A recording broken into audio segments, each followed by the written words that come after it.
If the Quran is about the heart, why are people so obsessed with what's on my head? I don't wear a hijab. In fact, that's how I met my husband.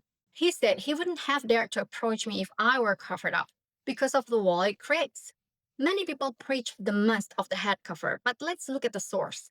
The Quran chapter 24, Surah An-Nur ayat 31 mentions the khimar, or a cloth worn at a time, and tells women to use it to cover their chests.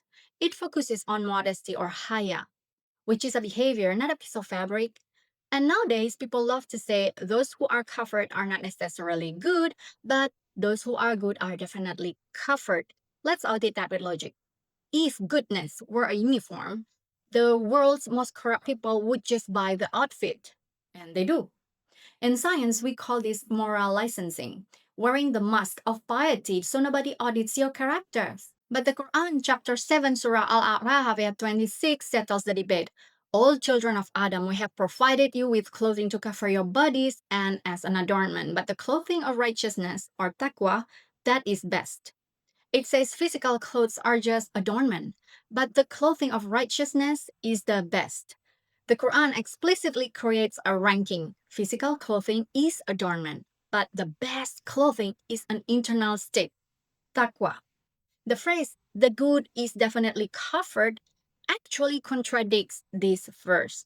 It suggests that physical clothes is the proof of goodness, whereas the Quran says goodness is the soul's cloth.